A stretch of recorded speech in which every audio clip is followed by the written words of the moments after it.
All right, welcome to our Unit 8 summary. So this is all things sequences and series. Now, the first thing you guys got to know is the difference between an arithmetic and a geometric sequence.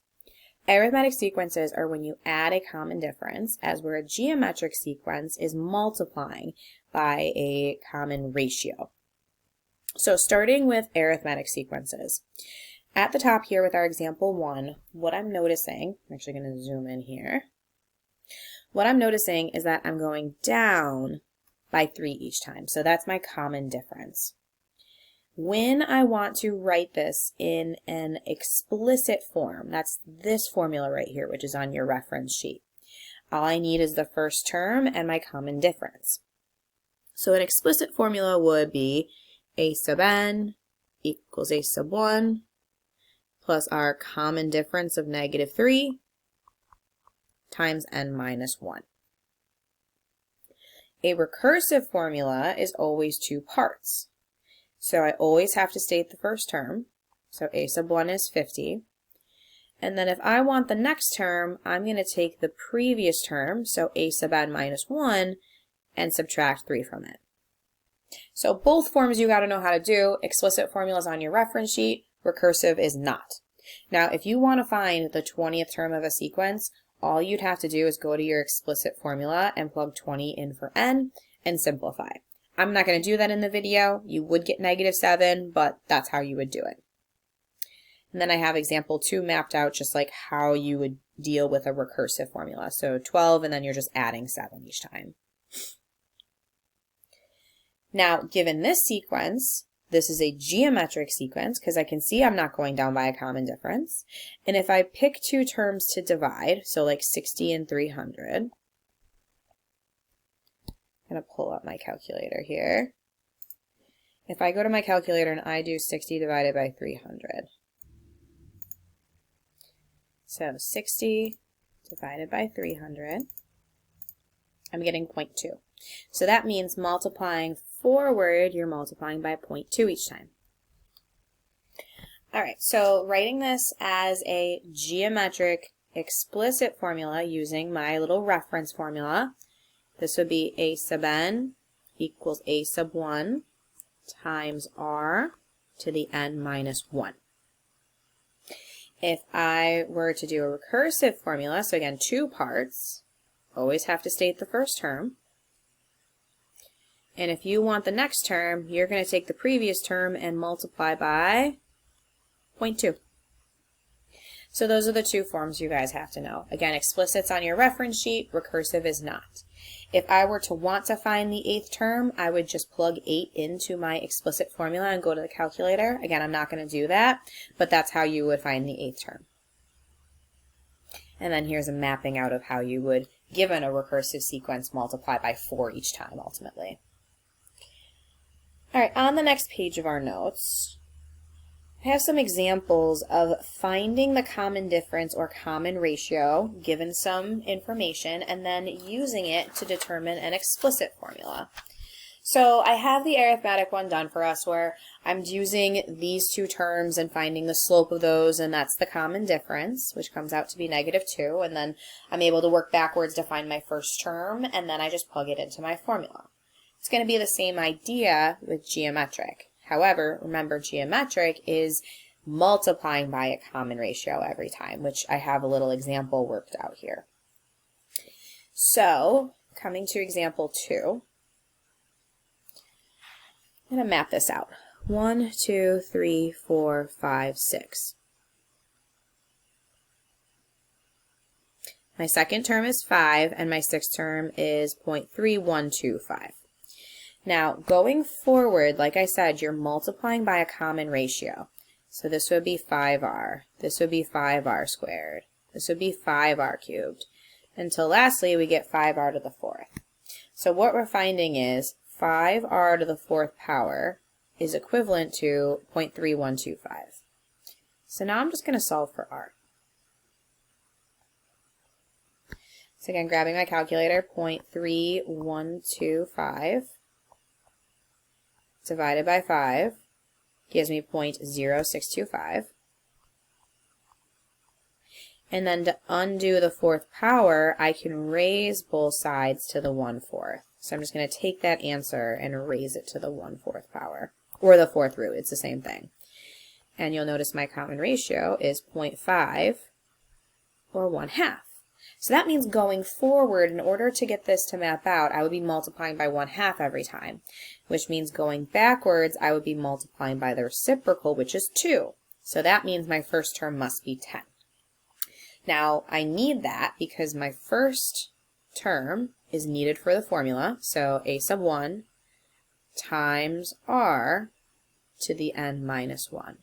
And this is an explicit formula that represents the sequence that is being explained to me. Now, something else we discussed in this unit was summation notation. So dealing with the sigma notation, this Greek letter for us, where I give you an expression and you just sub in the number at the bottom. So that's like your start value, n equals 1, all the way up for every increasing integer value up until the top number. So like 1 to 5 in our example 1. Or in example 2, it was 2 to 4. And then they actually had a little 2 in front too, where you double it. Example 3, a little bit more interesting because I have a couple variables going on here. Starting at 0, and that goes in for n. So this is x minus 2 to the 0 plus. Okay, now I'm going to plug in 1. Next integer value, plus.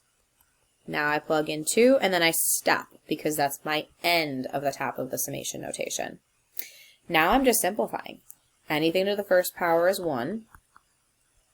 And then this, make sure we FOIL that out. That's x squared minus 4x plus 4. And then from there, we're just simplifying. Combining my like terms and putting it into standard form. All right, so that is summation notation. On the next page, we're going to talk about both our geometric and arithmetic series. Now, a series is just adding terms together in a sequence. So if the sequence is geometric, meaning you're multiplying by a common ratio, the series would then just add those terms together. And it's a very simple formula that's just given on your reference sheet. So example 1 is already filled out for you guys for a geometric series where I'm finding the sum of the first 8 terms.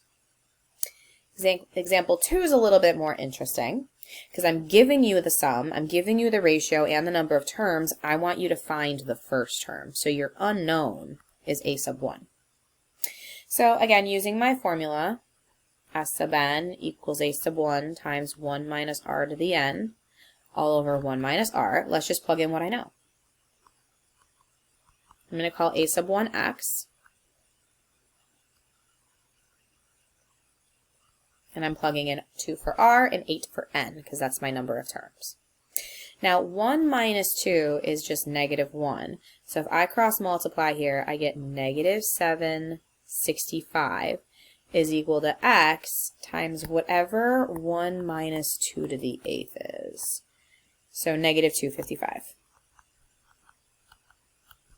So then I'm just going to take that negative 765 number, divide by negative 255 to solve for x, and it looks like x is 3, so that means our first term must be 3. So just using the formula to solve for different unknowns. Now, like we said, you can do a series, whoops, jumped a little far ahead there. You can do a series for arithmetic as well, where again, it's just a formula on your reference sheet. Now, I'm kind of laughing at myself here for the example that I did for number 1. It says find the sum of the first 16 terms. I did all this algebra just to find out that the 16th term was 50, and I didn't even need to do that. They told me that. So, whoops. But it is good to at least reinforce that that's true. And then you just plug into the formula. First term, last term, how many terms there are, and then you're just plugging it in from there. So, for example 2, for an arithmetic series that sums to 1,105, it's known the first term equals 5 and the last term is 80. Algebraically determine the number of terms in the series. So we're just looking for n. So again, here's my formula. S sub n equals n times a sub 1 plus a sub n divided by 2. I know the sum is 1,105. I don't know n, but I do know the first term is 5 and the last term is 80. From there, we're just going to solve. We can cross multiply, get 2, 2, 1, 0 equals n times 85. And then if I divide by 85, n equals 26. And that's our final answer. So there's 26 terms that would sum in the series.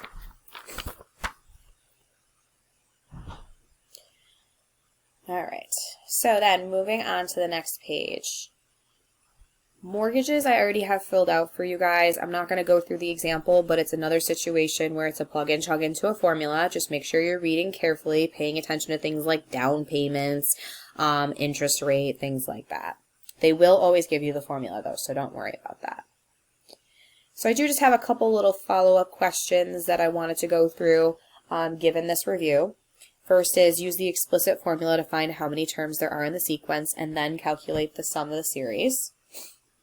So, first thing, is this arithmetic or geometric? It looks like we're multiplying by 4 every time, so that means this is a geometric sequence.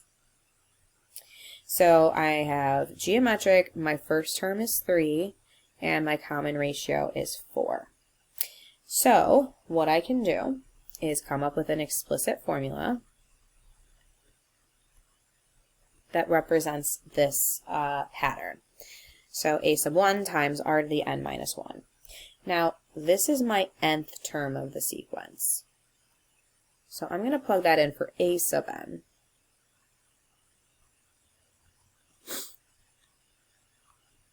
And the objective is for me to find what number term that is in the sequence. So first thing I'm going to do is divide by 3. Move my calculator over here. So I got 196608 divided by 3. And I get that number, 65536.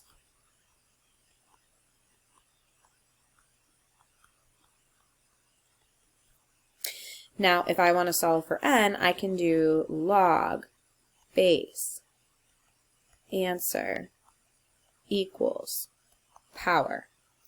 So if I go to my calculator and I do math alpha math, I can type in log base 4 of 65536, and that works out to 8. So that means 4 to the 8th power is that number. Add the 1, and I end up with n equals 9. So there are 9 terms in the sequence. Now the second part of this is, okay, so now that I figured that out, calculate the sum of the series. Now again, this is a geometric series, so that means I'm going to use a geometric series formula. So S sub n equals a sub 1 times 1 minus r to the n all over 1 minus r. I know the first term is 3, and I know the common ratio is 4.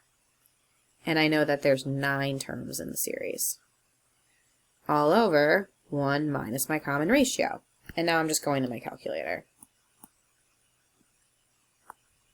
So I've got 3 times 1 minus 4 raised to the 9th power, all over 1 minus 4, which would be negative 3. And that's my sum, 262143.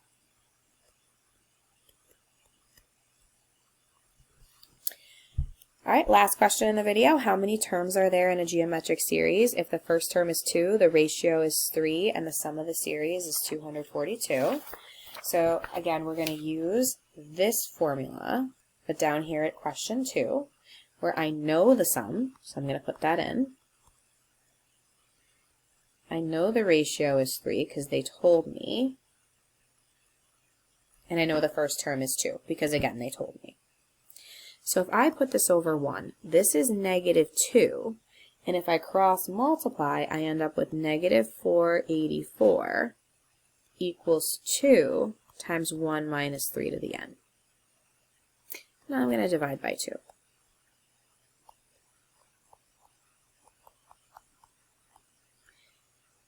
I'm going to subtract 1 from both sides, so I end up with negative 243 equals negative 3 to the n. And if I divide both sides by negative 1, I have 243 equals 3 to the n. Now again, if I want to solve this exponential equation, I know logs. I can do base answer equals power, and then just go to my calculator. So log base 3 of 243. I end up with 5. So n is 5. So that means there are 5 terms in this series.